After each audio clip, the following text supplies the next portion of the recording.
Hello नमस्कार, welcome to inculcate learning 22 यानी second 22nd class में आपका स्वागत है जी। टीटी प्लस बी पीआईटी के पीवाईक्यूज हम कर रहे हैं। 4 ही क्लासेस बच गई, 22, 23, 24, 25। ठीक है, फिर हम थियोरी क्लासेस लेंगे 10 classes. This is presented by me Raveena. Videos informative लगे तो इनकलकेट लर्निंग को लाइक शेयर सब्सक्राइब जो है आप कर सकते हैं।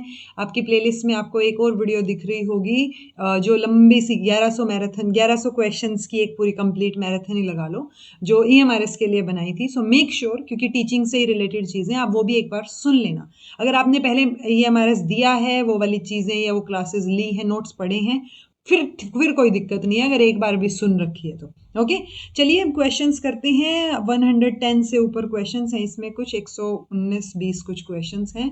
एंड ये आपके सामने है। What is the time period of the fetus? तो हमने पहले भी डिस्कस किया हुआ है, ये 3 स्टेजेस हम पढ़ते हैं। जर्मिनल स्टेज, जर्मिनल, उसके बाद क्या था? एम्ब्रियोनिक स्टेज, और तीसरा था fetal stage. Okay, so last stage है ये। तो बर्थ तक, 9th वीक से लेके बर्थ तक जो हमारी क्या है टाइम पीरियड है, उसको हम फीटल स्टेज या फीटस का टाइम पीरियड बोल सकते हैं। When a child is able to order items along a quantitative dimension, this ability is called. So वो order में लगा पा रहा है, यानी सीरीज में लगा पा रहा है, तो इसको हम सीरिएशन बोलेंगे। ओके, एक सेकेंड, ये कुछ तो गड़बड़ हो जाती है कभी कभी। ठीक है, सीरिएशन। नेक्स्ट है, which among these can affect the child negatively in the early childhood? तो अर्ली चाइल्डहुड में नेगेटिवली क्या अफेक्ट कर सकता है बच्चे को? डाइवोर्स अफेक्ट कर सकता है। इफेक्टिव को पेरेंटिंग, अगर को पेरेंटिंग इफेक्टिव है, यानी साथ में आप बच्चे को बड़ा कर रहे हो, सो इफेक्टिव है उसको तो क्या ही नेगेटिवली अफेक्ट करेगा। अच्छा इन्वॉल्वमेंट है, एडिक्वेट इन्वॉल्वमेंट, वो भी नहीं अफेक्ट करेगा। अथॉरिटेटिव पेरेंटिंग, हमने 2 पेरेंटिंग के स्टाइल देखे थे, 4 देखे थे, उनमें से एक अथॉरिटेटिव, एक अथॉरिटेरियन। ओके, सो डाइवोर्स अफेक्ट करेगा जी मेजरली, तो divorce. What is the time period of third trimester of pregnancy? तो ऑब्वियसली ये लास्ट ट्राइमेस्टर होता है अप टू 40 वीक। ठीक है, सो ये 29 to 40 हमें ऑप्शन में दिख रहा है, क्योंकि हमने देखा है कि 40 हफ्ते की प्रेगनेंसी होती है, उससे डिले बहुत रेयर ही होता है। ठीक है, सो वो 41 to 45 नहीं जाएगा थर्ड ट्राइमेस्टर में। ट्राइमेस्टर यानी 3 या 9 महीने में बच्चा पैदा होता है ना, तो जो 9 महीने है उसमें तीसरा तिमाही। ओके, तो लास्ट के 3 महीने की बात हो रही है। सो 29 to 40th वीक आपका आंसर होगा। For educational purposes, learners with hearing impairment are classified into 4 categories, जो मैंने आपको करवाए थे लास्ट इन्हीं 1-2 क्लासेस में लास्ट में करवाए थे। तो उसमें ये पूछ रहे हैं कि 71 to 90 डेसिबल का अगर हियरिंग लॉस है तो क्या बोलेंगे उसको? Profound loss, severe loss, moderate या माइल्ड? देखो, माइल्ड और मॉडरेट तो बिल्कुल नहीं लग रहा, बहुत अपर लेवल की चीज है, तो सिवियर या प्रोफाउंड में से ही हो सकता है। आंसर आपका सिवियर हियरिंग लॉस है। Okay, Who among the following gave the theory of attachment? Theory of attachment कई बार देख चुके हैं, अब तो PYQs में 4 अटैचमेंट के टाइप्स उन्होंने दिए हैं। तो ये बाउल बाई की थियरी है। अगर नहीं भी पता तो भी हमें पता है, स्किनर ने क्लास उसकी ऑपरेंट कंडीशनिंग की बात की है, वाइगोट्स्की ने सोशियो कल्चरल एस्पेक्ट की थियरी दी है डेवलपमेंट में, गार्डनर ने इंटेलिजेंस की थियरी दी है, मल्टीपल इंटेलिजेंस थियरी। सो एक ही ऑप्शन बचता है हमारे पास, बाउल बाई। तो ये अटैचमेंट की थियरी है, इनको पायनियर माना जाता है अटैचमेंट में, मतलब जब ये इन्होंने इनेट ड्राइव से रिलेटेड जो है वो चीज़ें दी थी। Which one of the following is the factor affecting physical growth of a child? So physical growth को हेरिडिटी अफेक्ट करेगी डेफिनेटली, टीचर, रिलीजियस और पीयर। हेरिडिटी और इन्वायरमेंट की बात करते हैं मेजरली, तो heredity. Okay, ADHD refers to, तो ये क्वेश्चंस के आपको ऑप्शंस भी नहीं पढ़ने पता होने चाहिए, आपको सीधा दिमाग में आंसर होना चाहिए कि attention deficit hyperactivity disorder. So एक ही फर्स्ट ऑप्शन आपका सही है।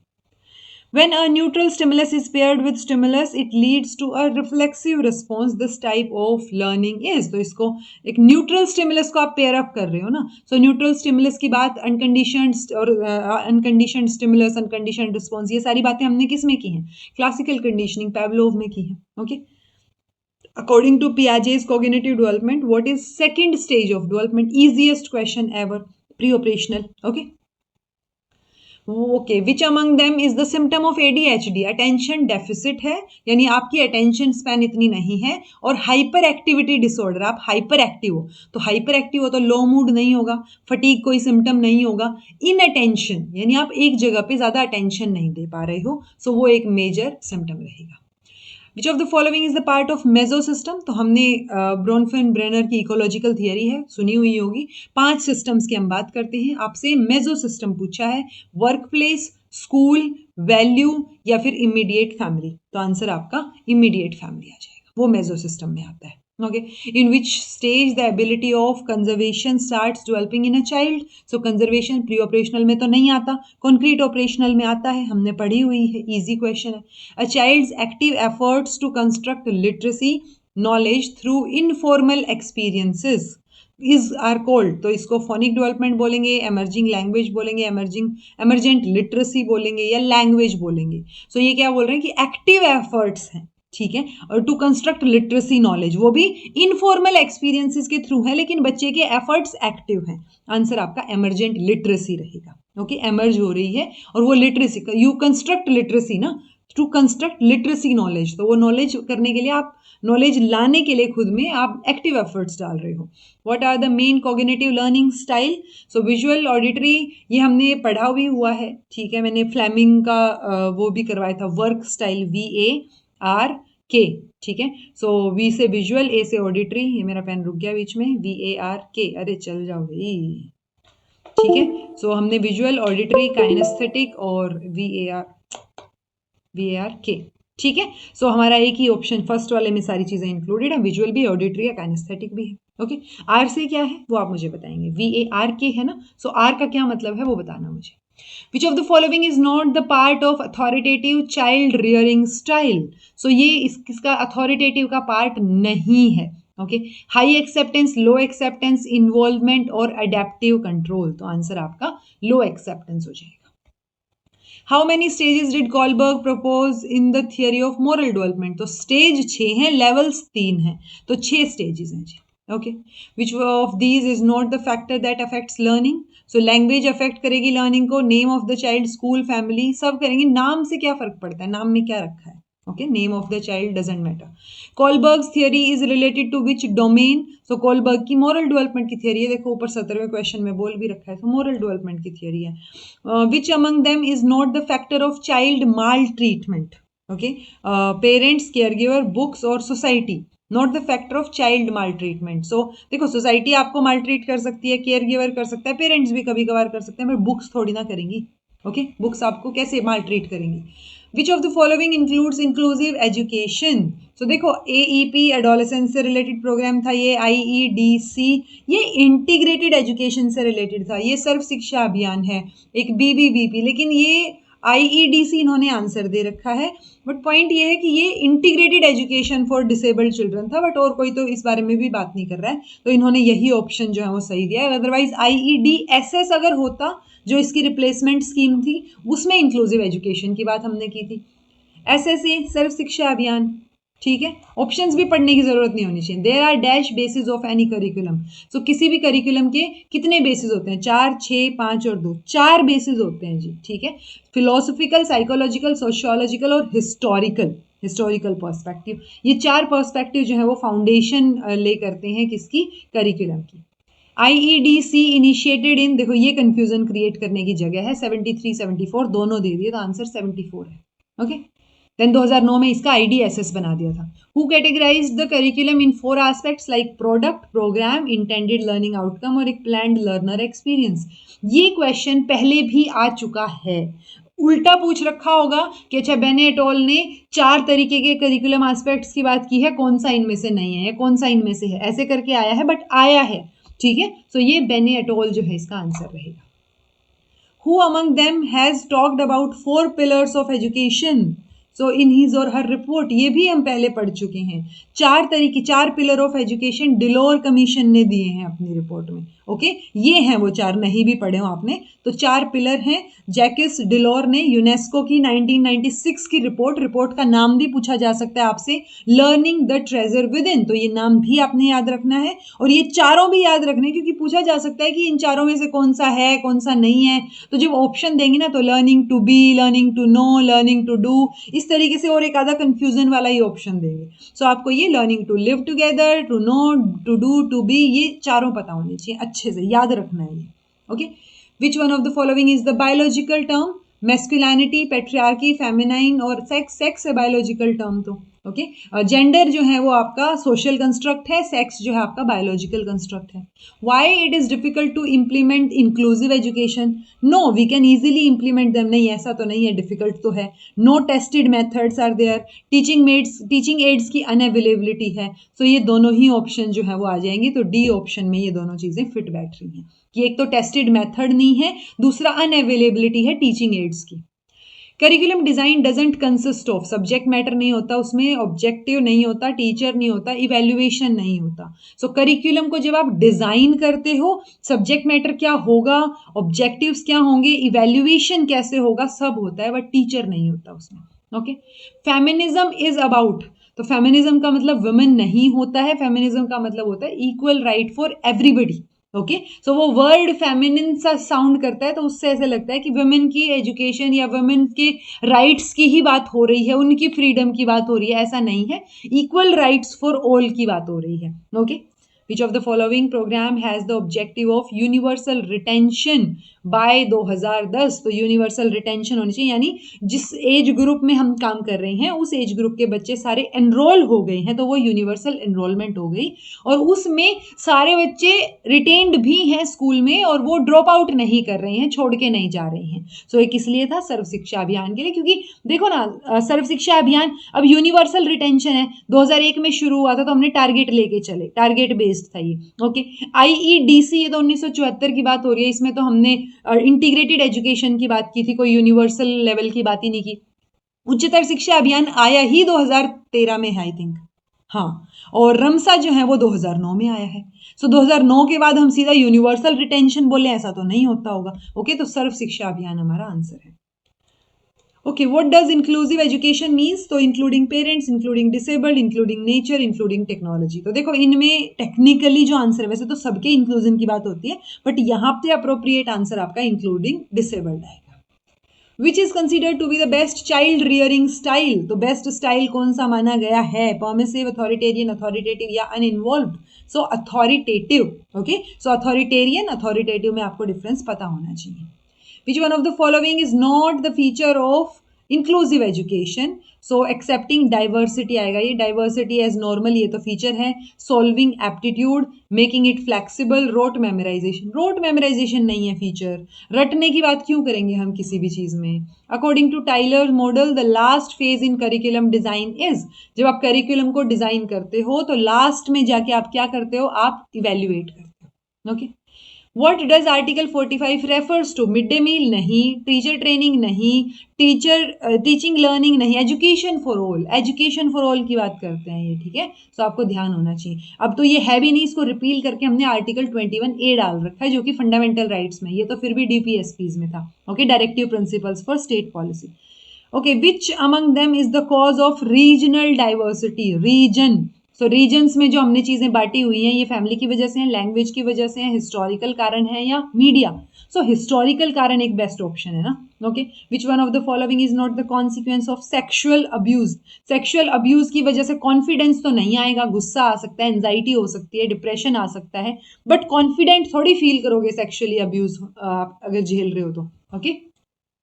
Who described the curriculum as a systematic group of courses and sequences required for graduation in a major field of study? तो Wills, Carter V Good, Bondi और Tanner. Answer आपका good हो जाएगा, quarter good. याद रखो, जो जो at least आए हुए हैं, जितना आप ध्यान रख सकते हो उनको रखो, जो PYQs में आए हुए हैं। हिडन करिकुलम क्या है? It includes child's experiences, a chapter in a textbook, curriculum that is not taught, curriculum that is not taught and it includes child's experiences. So बच्चा जो लिखा नहीं हुआ है, हमने पढ़ाया भी नहीं है, मान लो डिसिप्लिन है, हम डिसिप्लिन, पंक्चुअलिटी ये पढ़ा नहीं रहे हैं, बस वो ऑटोमेटिकली है कि स्कूल का टाइमिंग ये है, चीजें ये हैं, तो वो ऑटोमेटिकली उसमें इंकलकेट हो जा रही हैं चीजें। करिकुलम में कहीं एक्सप्लिसिटली नहीं लिखी है वो चीज। Okay. So that is hidden, but बच्चे का एक्सपीरियंस भी इसमें इंक्लूडेड है, तो डी ऑप्शन बेस्ट ऑप्शन है। Which of the following is supported by Broca's frontal lobe? तो लैंग्वेज प्रोडक्शन, ग्रामेटिकल आपका प्रोसेसिंग, वर्ड मीनिंग या language production and grammatical processing? तो आंसर आपका डी आ जाएगा। ओके। इनफैक्ट स्पीच कॉम्प्रीहेंशन में दिक्कत कब आई थी? जब वर्निक का जो एरिया है उसमें हमने उसको डैमेज हुआ था, तो ये ब्रोकाज एरिया, वर्निक्स एरिया, इनको आपको ध्यान रखना है। How can we assess students through ICT? So electronic gadgets और सिंक्रोनस ऑनलाइन मीटिंग हो सकती है। देखो इनक्रोनिस और ये इलेक्ट्रॉनिक और सिंक्रोनस दोनों ही फर्स्ट ऑप्शन में डाल दिए। अटेंडेंस का कोई लेना देना है नहीं, तो हम कैसे असेस करेंगे? हम इलेक्ट्रॉनिक गैजेट्स और सिंक्रोनस ऑनलाइन मीटिंग से उनको असेस कर सकते हैं। लैड मतलब language acquisition disease device, device तो लैंग्वेज एक्विजिशन डिवाइस, डिले नहीं है, लैंग्वेज एक्विजिशन डिवाइस। किसने बात की है एलईडी की? नॉम चॉम्स्की ने। Sensitive period for language development is, तो सेंसिटिव पीरियड तो स्टार्टिंग का होता है ना, childhood. Okay, only at age 10 to 15 नहीं, चाइल्डहुड, बचपना। 3 से 4 साल तक बच्चा जो है वो 2-3 लैंग्वेजेस की ग्रामर भी सीख सकता है। The inductive approach is suitable in which situation? So inductive approach किस situation में suitable है? Introduction of new topics, models, derivation of formulas and introduction of new topic. Inductive approach क्या होता है? Specific to general. तो जब आप specific situation सिखा रहे हो, कोई नया topic introduce करना है, आपको formulas derive करवाने हैं, तो आप क्या करोगे? उनकी derivation से पहले आप specific aspect लेके चलोगे, फिर generalize करवाओगे और rule बताओगे। So D option is the best. Which of the following is not the effective technique for transacting mathematics curriculum in a classroom? So assignment के through playway method से, drill and practice से, solving questions roll number wise on blackboard. तो आप blackboard पे roll number wise solve करवा रहे हो, ये क्या effective तरीका हुआ? क्योंकि आप assignments दे दो, खेल खेल में सिखा दो, drill and practice हो जाए। Assessment for learning comprises of how many phases? तो देखो असेसमेंट फॉर लर्निंग में हम डायग्नोस्टिक लर्निंग की बात करते हैं, ठीक है, और फॉर्मेटिव बोल देते हैं जिसको हम फॉर्मेटिव की बात करते हैं। तो 2 स्टेजेस रहेंगी, डायग्नोस्टिक और formative assessment. Okay, as such कोई हार्ड एंड फास्ट स्टेजेस नहीं है ये, बट जब हम असेसमेंट फॉर लर्निंग की बात करते हैं तो हम डायग्नोस्टिक फेज और फॉर्मेटिव असेसमेंट की बात करते हैं, या डायग्नोस्टिक फेज और रेमेडियल फेज आप लगा सकते हो, क्योंकि कहीं पे लिखा नहीं हुआ है एग्जैक्टली, आपके क्वेश्चन में पूछा है, तो हम 2 फेजेस के साथ जाएंगे। Which of the following is not the category of assistive technology? So academic learning aid, books, augmentative communication और आपका computer access and instruction. So assistive technology की कैटेगरी नहीं है, तो बुक्स नहीं है, बाकी चीजें तो हैं जहां पे आईसीटी यूज हो रहा है। Comprehension of a heard discourse includes 2 kinds of processes. Those are top down, bottom up, down top, up bottom. ठीक है, टॉप डाउन होता है, टॉप टू डाउन ना, कि आप ऊपर कोई आपने चीज कर बोल दी तो वो नीचे तक ट्रांसफर हो जाएगी, किस आप नीचे से आपने बातें सुनते सुनते ऊपर जाके कोई फैसला लिया है। सो टॉप डाउन और बॉटम अप जो है ये 2 अप्रोचेज मेजर रहते हैं। Okay, which one of the following enhances listening? Interest, discomfort, fatigue, boredom. अगर आप बोर हो रहे हो, आप थके हुए हो, या फिर डिस्कम्फर्ट है, तो आप क्यों सुनना पसंद करोगे? आपका इंटरेस्ट है तो आप सुनना पसंद करोगे। Which of these is not used as ICT tool for communication between parent and teacher? So ICT tool की तरह यूज नहीं किया जाता। ICT tool focuses on ICT. So postal letters थोड़ी ना ICT के अंदर आएंगे, ब्लॉग्स आ सकते हैं, फोन पे मैसेज आ सकता है, वेबसाइट आ सकती है। अच्छा, ब्लॉग और व्लॉग, जो वीलॉग्स हैं वो वीडियो फॉर्मेट के लिए होते हैं, ब्लॉग्स जो हैं वो रिटन फॉर्मेट के लिए होते हैं, ये बात आपको पता होनी चाहिए। So postal letters are not used as ICT tool. If we consider that there are 6 stages in children's first language acquisition, what is the time period of one word stage? अगर हम 6 स्टेजेस मान के चल रहे हैं first language में, so one word stage कौन से पे आएगी? ओके, सो 9 से 18 महीने पे वन वर्ड तो आई जाती है। ओके, उससे पहले कूइंग वाली स्टेज चल रही होती है, तो भले ही हम कितनी स्टेजेस माने, बट 9 से 18 पे के अराउंड ही आपको वन वर्ड स्टेज दिखेगी। ओके, अदरवाइज हम 4 या 5 ही पढ़ते हैं मेजरली, कि हमने कूइंग पढ़ लिया, जिसको गुइंग भी बोलते हैं, कूइंग, देन दूसरे नंबर पे हम वन वर्ड स्टेज की बात करते हैं, फिर बच्चे में 2 वर्ड स्टेज, वन वर्ड को होलोफ्रेजेटिक भी बोलते हैं, 2 वर्ड स्टेज को टेलीग्राफिक भी बोलते हैं, फिर लास्ट क्या बोलते हैं, cooing, one word stage, 2 word stage, और लॉन्गर अटरेंसेस की भी तो बात करते हैं। यही तो थी स्टेजेस। ओके, मैंने बता रखी हैं स्टेजेस, ठीक है, डोंट जज मी। Okay, what among them is or are the advantages of enterprise resource planning? अच्छा, ये चारों स्टेजेस जो हम 6 तो छोड़ो, हम जो 4 स्टेजेस की बात करते हैं वो कौन कौन सी 4 हैं वो आप मुझे बताना language acquisition. Okay, what among them is or are the advantages of enterprise resource planning? So advantages क्या हैं? डाटा की सिक्योरिटी है, supports pedagogy, not very friendly, और पेडागोजी, सपोर्ट्स पेडागोजी लगा लो लास्ट में। सो दोनों ऑप्शंस इसमें इंक्लूडेड हैं। सो डाटा की सिक्योरिटी भी है और पेडागोजी को भी सपोर्ट कर रहा है। Okay, which of the following is not included in decoding process? तो syllable level, intonation level, writing level और फोनीम लेवल। तो आपसे क्या पूछा है? डीकोडिंग प्रोसेस में क्या चीज इंक्लूडेड नहीं है? सो राइटिंग लेवल इंक्लूडेड नहीं है। डीकोडिंग में आप वो जो चीज है वो समझने की कोशिश कर रहे हो, डीकोड करने की कोशिश कर रहे हो। Okay, which of the following is not the approach of assessment for learning? तो only assignments, teacher led assessment, computer based. देखो ये सारे के सारे असेसमेंट हो सकते हैं, हम असेसमेंट फॉर लर्निंग की बात कर रहे हैं, ठीक है। नोट, तो ये ओनली असाइनमेंट जो बोल दिया ना, only is the problem. Okay, which one of the following is not the component of language? Pragmatics, phonics, syntax, gross motor skills. तो क्या कंपोनेंट नहीं है लैंग्वेज का? ग्रोस मोटर स्किल्स, ऑब्वियसली, ठीक है। Which among them is not the major area of educational management? Parent related, teacher related, school functioning और learner related. So education की जब आप मैनेजमेंट की बात करते हो तो मेजर एरिया नहीं है। ओके, टीचर रिलेटेड कोई चीज है वो एजुकेशनल मैनेजमेंट में आएगी, स्कूल की फंक्शनिंग एजुकेशनल मैनेजमेंट में आएगी, learner related problem educational management में आएगी, पेरेंट रिलेटेड थोड़ी ना एजुकेशनल मैनेजमेंट में आएगी। आईसीटी की फुल फॉर्म क्या है? याद होनी चाहिए, दिमाग में छपी हुई होनी चाहिए, information and communication technology. Okay, new words which are formed from the initial letters of a set of other words are called as acronym, infixes, conversions और सफिक्स। सो इनिशियल लेटर से जो बने हैं ICT, ये acronym है, ठीक है। इसकी फुल फॉर्म की हम बात करते हैं तो new words which are formed from initial letters, तो इनिशियल लेटर से ये बने होते हैं जी, एब्रीवेशन, एक्रोनिम ये बोल देते हैं। Which among them is not the strategy to teach mathematics?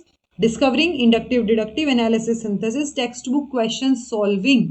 सो आप जो हैं जब इसकी मैथमेटिक्स की बात करते हो, इंडक्टिव, डिडक्टिव, एनालिसिस, सिंथेसिस, तो फॉर श्योर एक्सप्लिसिटली आपके NIOS मटेरियल में भी अवेलेबल है। तो टेक्स्ट बुक क्वेश्चन सॉल्विंग आप नहीं इंक्लूड करोगे। ओके, डिस्कवरिंग तो हम हर एक मेथड में ही लगाएंगे, ये एक अच्छी स्ट्रैटेजी है कोई भी सब्जेक्ट पढ़ाने के लिए। Which of the following is not the scope of art education? Rote memorisation, पहला ही ऑप्शन हमें दिख रहा है। Holistic knowledge, academic achievement, personal development, सब हो सकता है आर्ट एजुकेशन का स्कोप, बट रोट मेमोराइजेशन है, रटना नहीं है। ओके, याद करना, बस रट के याद कर लो, वो चीज नहीं आएगी।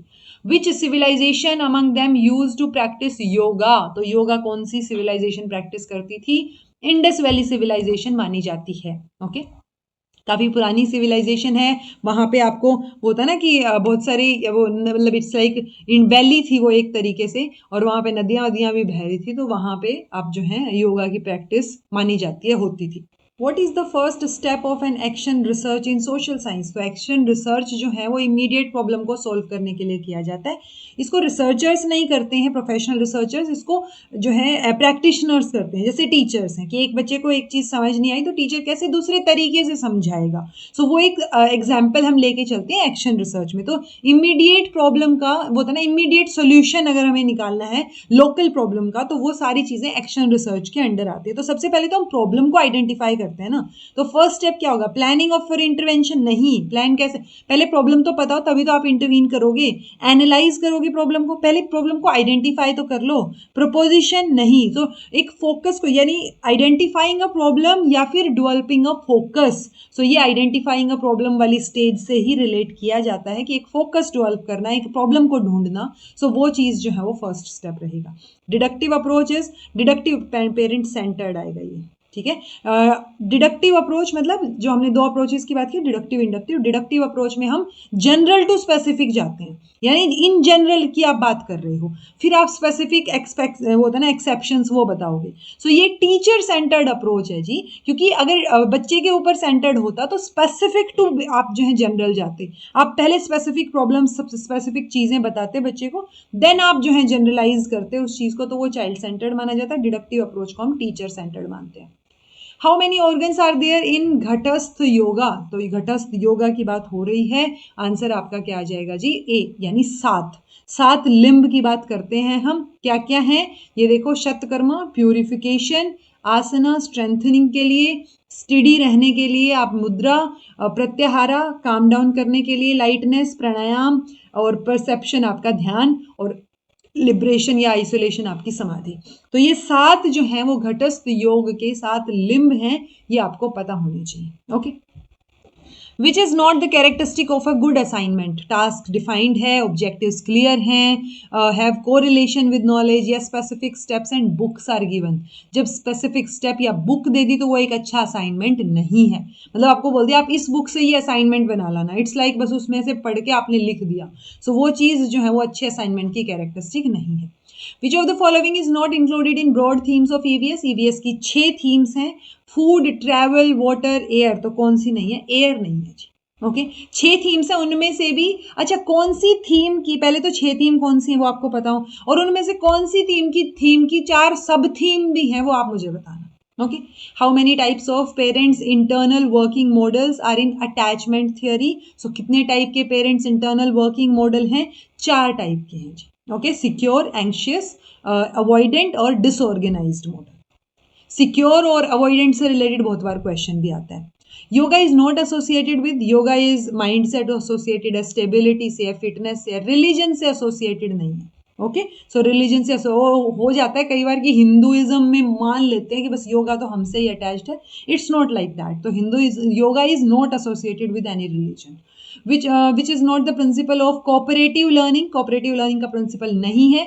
Individual accountability, observing the environment, equal status interaction और पॉजिटिव इंटरडिपेंडेंस। तो फॉर श्योर हमने पॉजिटिव इंटरडिपेंडेंस पढ़ा है, इक्वल स्टेटस इंटरेक्शन पढ़ा है, हमने इंडिविजुअल अकाउंटेबिलिटी और ग्रुप अकाउंटेबिलिटी भी पढ़ी है। ओके, बट एनवायरमेंट को ऑब्जर्व करना हमने नहीं पढ़ा है। सो ये कोऑपरेटिव लर्निंग का प्रिंसिपल नहीं है जी। Okay, which of the following is the 4th step in activity based learning. So activity को आप पहले क्या करते हो? पहले प्लान करोगे, फिर एक्टिविटी को कंडक्ट कर लोगे, फिर उसके ऊपर रिफ्लेक्ट बैक कर लोगे। सो हमसे पूछा है 4th स्टेप क्या है, फिर आप उसको रिवाइज करोगे। Okay, what is the 4th step in developing a unit plan. So unit के लिए प्लान बनाना है तो पहले तो आप यूनिट को डिवाइड करोगे, it's suppose to be first step. ठीक है, उसके बाद आप ये भी तो देखोगे ना पढ़ाना क्या है, तो दूसरे पे कंटेंट आना चाहिए, तीसरे पे देन फॉर्मुलेट द ऑब्जेक्टिव्स वो आना चाहिए, चौथे पे आप इंटरेक्शन कैसे प्लान करोगे वो आएगा, फिर आप इंटरेक्ट करके 5वें पे जाके इवेल्युएट करोगे। सो आपका आंसर जो है 4th स्टेप पूछा है बी होना चाहिए जी। ओके, सो 4th स्टेप क्या आ गया? Planning about interaction. तो जो भी इंटरेक्शन होगा, स्ट्रेटजीज डेवलप की, वो सारी चीजें, देन इवेल्युएशन आएगा। Okay, which one of the following can not be listed under observatory activity. जिसको आप ऑब्जर्व करते हो उस एक्टिविटी को इंक्लूड नहीं करेंगे। आप वीडियो देख रहे हो, watching video of making, then walking in a fort, looking at pictures of some content first time. ठीक है, तो ये आप ऑब्जर्व कर रहे हो, बट आप एक आर्टिकल जब लिख रहे हो तो ऑब्जर्वेटरी एक्टिविटी कैसे हुई वो? ठीक है, जिस एक्टिविटी में आप ऑब्जर्व कर रहे हो दैट इज ऑब्जर्वेटरी एक्टिविटी ना। विच is not the process of cognition in science learning. Cognition का प्रोसेस नहीं है जब आप साइंस लर्निंग की बात करते हो। रिमेंबरिंग, अंडरस्टैंडिंग, अप्लाइंग या रीडिंग टेक्स्ट। तो आंसर आपका रीडिंग टेक्स्ट आ जाएगा। रिमेंबरिंग को हम कई बार रटने से भी रिलेट करते हैं, बट यहाँ पे जब ऑप्शन देखोगे तो रीडिंग टेक्स्ट उससे भी बुरा है। Okay, which one of the following doesn't come under a healthful healthful school physical environment.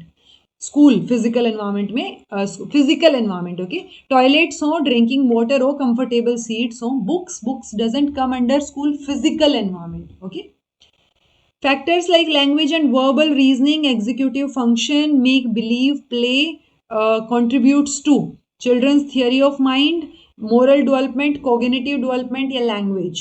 तो फैक्टर्स जैसे ये फैक्टर्स हैं, ये किस में कंट्रीब्यूट करते हैं? लैंग्वेज या वर्बल रीजनिंग। तो ये किस में कंट्रीब्यूट करते हैं जी? Children's theory of mind. Theory of mind में तो कॉग्निटिव लेवल के सारे ही आ गए technically. Moral development, cognitive development या लैंग्वेज, तो ये चिल्ड्रंस थियरी ऑफ माइंड में आ गए। ठीक है, सारी फंक्शनिंग, वर्बल रीजनिंग, लैंग्वेज, सारी चीजें। SMC, school management committees. Okay, how many themes are there for a good citizenship. तो गुड सिटीजनशिप के लिए कितनी थीम्स हैं? थीम है जी 5, और ये 5 थीम आपने याद रखनी है। मैंने एनआईओएस के मटेरियल में कुछ चीजें ऐड नहीं की क्योंकि मैंने ये पीवाईक्यूज में करवा रखी है, तो रिपीटेशन डजंट मैटर। ओके, सो आपको दोनों चीजें ध्यान से देखनी है। ओके, सो ऑनेस्टी, कंपैशन, रिस्पेक्ट, रिस्पॉन्सिबिलिटी और करेज। ओके, तो ये पांचों चीजें आपको एक अच्छा सिटीजन बनाती हैं। Who proposed the goodness of fit model? Thomas और चेस, डेविड मर्फी, कैल्किंस, जो लेंगुआ और वैंग। तो आंसर क्या है जी? थॉमस और चेस। ठीक है, so goodness of fit model जो है वो थॉमस, अलेक्जेंडर थॉमस और स्टेला चेस ने 1977 में दिया था। गुडनेस ऑफ फिट मतलब ऑप्टिमम लेवल के डेवलपमेंट की बात हो रही है। तो optimal development in children occurs when there is a match between child की जो इनेट टेम्परामेंट है वो, और जो डिमांड, एक्सपेक्टेशन, अपॉर्चुनिटी, एनवायरमेंट है, सारी चीजें हैं, उसके साथ जब मैच हो गया कि बच्चे का इनेट टेम्परामेंट भी वही है, पेरेंट्स भी वही चाहते हैं, तब जाके वो एक फिट मॉडल बना है। सो गुडनेस ऑफ फिट उसको बोल रहे हैं हम। Guilt, shame, envy, pride, embarrassment, these emotions are sad emotions हैं, डिप्रेसिंग थॉट्स हैं। देखो डिप्रेसिंग तो नहीं है क्योंकि प्राइड भी आ गया इसके अंदर। ठीक है, प्राइड है तो सैड भी नहीं है, एंगर नहीं है, सारे सेल्फ कॉन्शियस इमोशंस है कि आप गिल्टी महसूस कर रहे हो, आप शेम फील कर रहे हो, आप कैसा फील कर रहे हो, self conscious emotions. How many identity statuses are there? तो आइडेंटिटी स्टेटस में हमने क्या पढ़ा? आइडेंटिटी स्टेटस में 4 आएंगे। ओके, हम ऑलरेडी पढ़ भी चुके हैं, बट ये भी देख लो वापस से। आइडेंटिटी अचीवमेंट, मोरेटोरियम, फोरक्लोजर और डिफ्यूजन। सो ये मैंने पहले भी करवाया है, अभी भी बता दिया है। ओके, कई बार आ चुका है जी। ये जेम्स मार्सिया ने दिया है एरिक एरिक्सन के वर्क के बाद।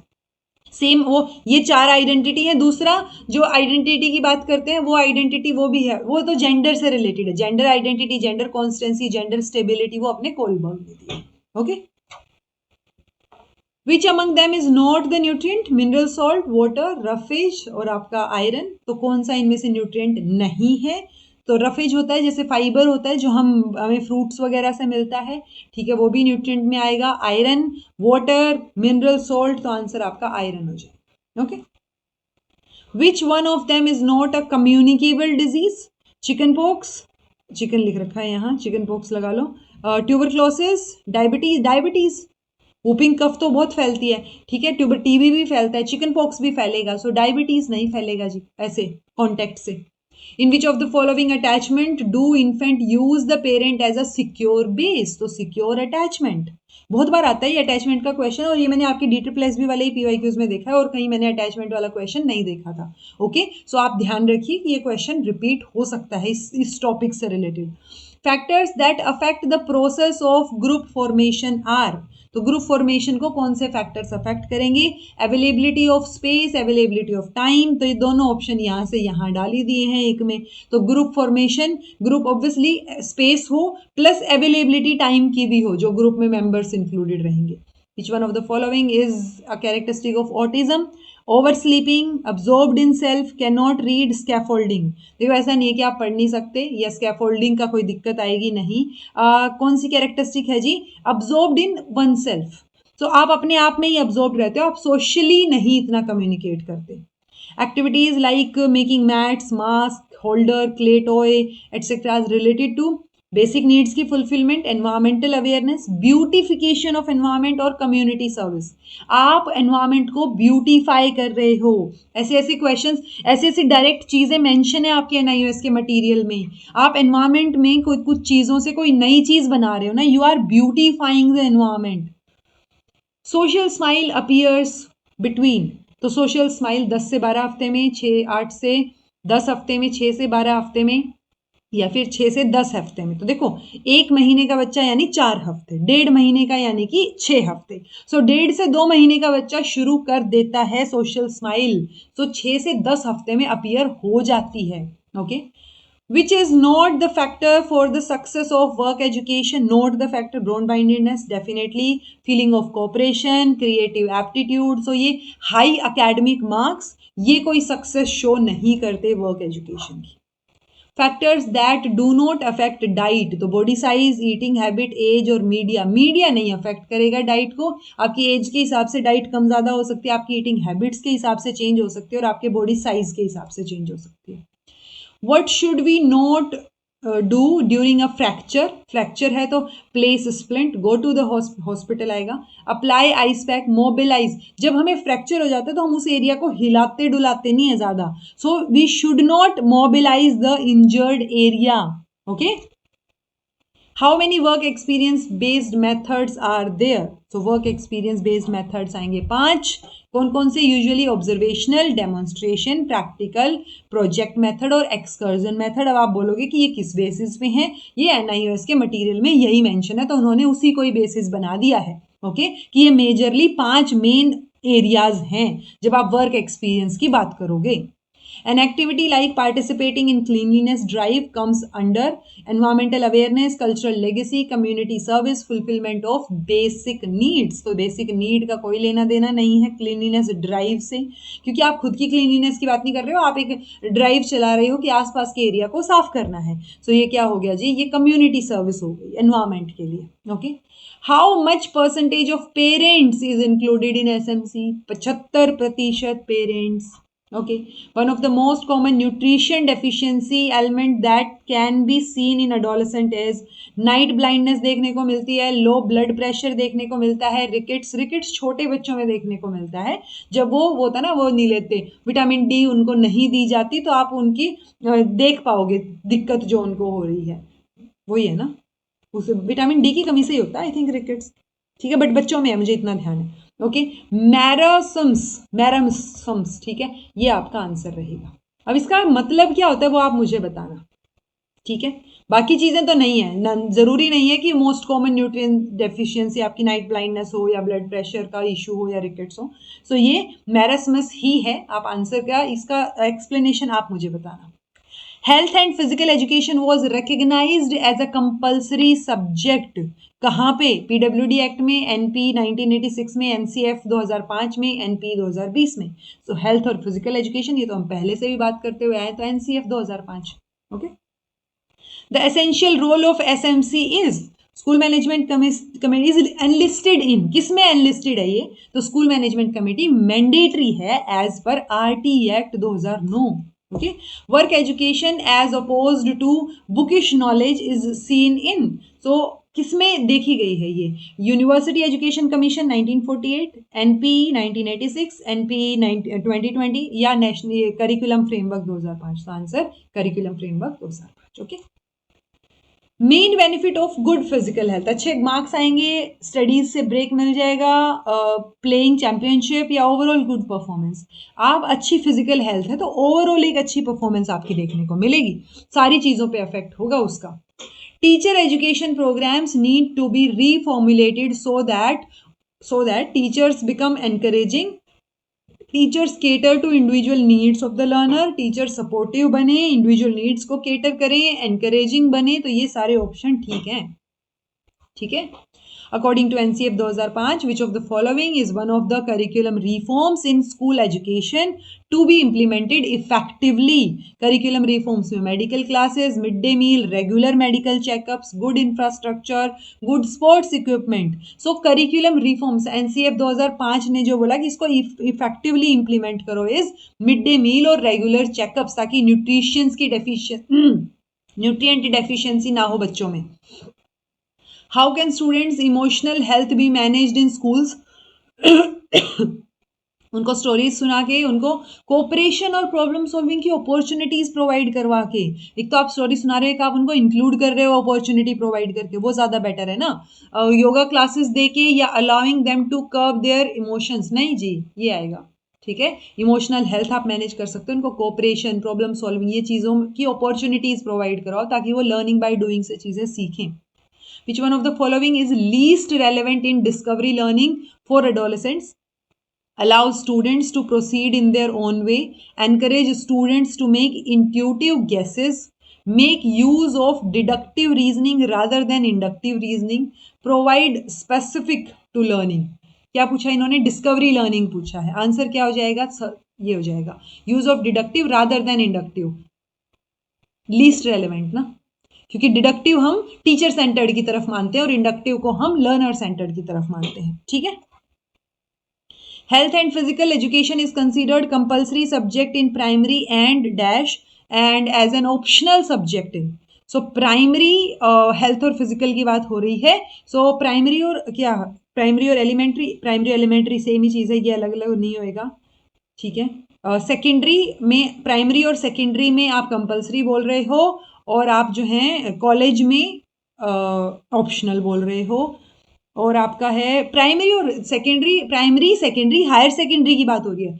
प्राइमरी और सेकेंडरी में ये कंपलसरी है, हायर सेकेंडरी में ये ऑप्शनल है। ओके, एनसीसी एनएसएस एक्टिविटीज क्या हैं? Should encouraged only in government schools? नहीं. Should be encouraged in all schools? Yes. Should be encouraged only in army schools? No. Should encouraged only in schools? All schools, सब schools में करो. Okay.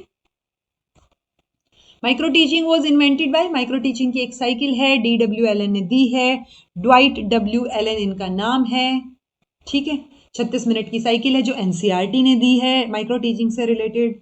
Work centred education and वो, अच्छा इन्होंने scaled down teaching भी बोला है micro teaching को, scaled down teaching, SCALED, scaled down, यानी छोटे लेवल पे पढ़ा रहे हो आप, छोटी कर दी आपने टाइम, क्लास का टाइमिंग, और आपने बच्चों के साइज का टाइम, क्लास के साइज और क्लास की टाइमिंग कम कर दिया।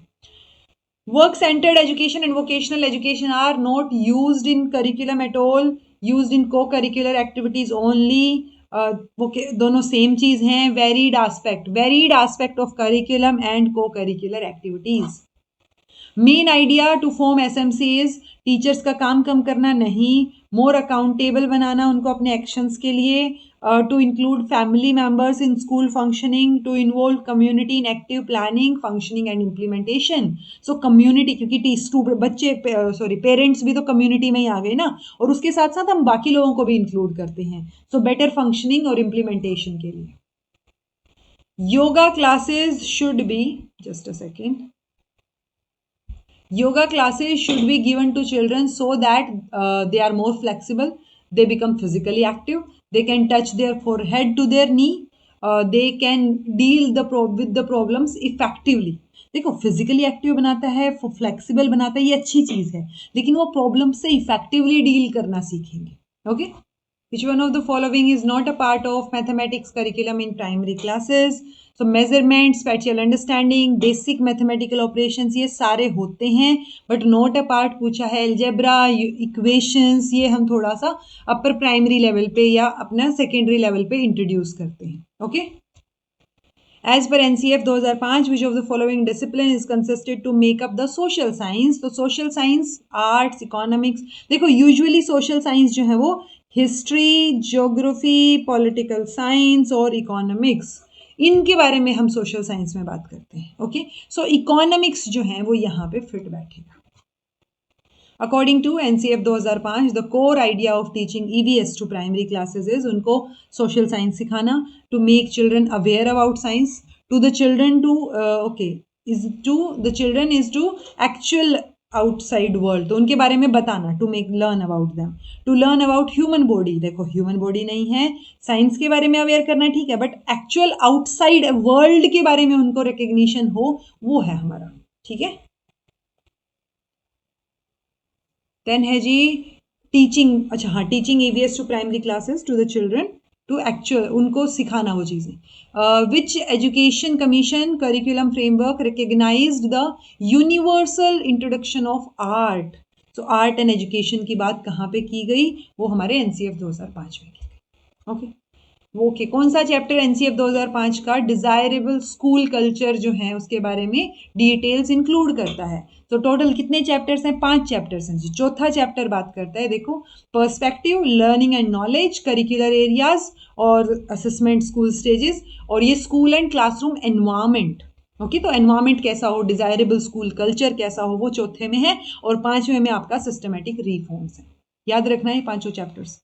EVS is an external force which affect the organism is said by, तो ये बात किसने बोली है? तो ये बात E.J. रोस ने बोली है। When was the 10+2+3 education structure given? तो देखो टेक्निकली तो ये 1964 टू 66 के कोठारी कमीशन ने दिया, 1968 की पॉलिसी ने लागू किया, सो ये ऑप्शन तो आउट हो गए, अब बचा 1972 और 73। सो टेक्निकली आपके आंसर की के हिसाब से आंसर है 1973, क्योंकि 1972 में इसके इम्प्लीमेंटेशन के लिए, फॉर्मुलेट करने के लिए प्रैक्टिसेस को 1972 में एक नेशनल कमेटी अपॉइंट हुई थी। सो टेक्निकली 1972 आना चाहिए क्योंकि वो कमेटी अपॉइंट हुई है, लेकिन इम्प्लीमेंटेशन होते होते 1973 आ गया होगा, इसलिए ये आंसर ये हो सकता है। ओके, सो ये आंसर जस्टिफाइड है 1973 वाला। How many steps of pedagogical analysis are there? तो पेडागोजिकल एनालिसिस के 2, 5, 4, 6 4 स्टेजेस हैं जी, 4 स्टेप हैं। कंटेंट को एनालाइज करना, ऑब्जेक्टिव्स फॉर्मुलेट करना, मेथड्स टीचिंग एड सिलेक्ट करना और फिर इवेल्युएशन डेवलप करना। ओके, ऑल्दो कहीं क्लियर नहीं है, वेरिएशन एग्जिस्ट करता है इन स्टेजेस में, बट एटलीस्ट ये 4 तो एग्जिस्ट करती ही है। The term imaginary audience is related to which stage? तो एडोलेसेंस से रिलेटेड है, वो अपने आप में इमेजिन करके चलते हैं कि बस मेरे को ही देख रहे हैं सारे, मैं कैसी लग रही हूँ, कैसा लग रहा हूँ। सो वो चीज़ किस में आएगी जी? फॉर्मल ऑपरेशनल स्टेज में आ जाएगी। Last question for today, fluid intelligence depends on aesthetic development, physical development, social development या neurological development? So crystal and fluid की इंटेलिजेंस मॉडल है, फ्लूइड इंटेलिजेंस जो है न्यूरोलॉजिकल डेवलपमेंट से रिलेट करता है। ओके जी, so this was all about today. ये हो गए आपके क्वेश्चन। 23rd क्लास हम नेक्स्ट क्लास करेंगे। Thank you so much for watching. Be happy, keep smiling, subscribe to inculcate learning because it is absolutely free. 23, 24, 25 3 classes रह गई PYQ की, और उसके बाद हम जो है अपनी क्या करेंगे, थियरी क्लासेस शुरू करेंगे। मैंने आपको बोला था मेरी कोशिश अभी भी है कि मैं 5 फरवरी तक आपकी थियरी क्लासेस भी कंप्लीट करवा दूँ। ठीक है जी, so see you in next class, take care.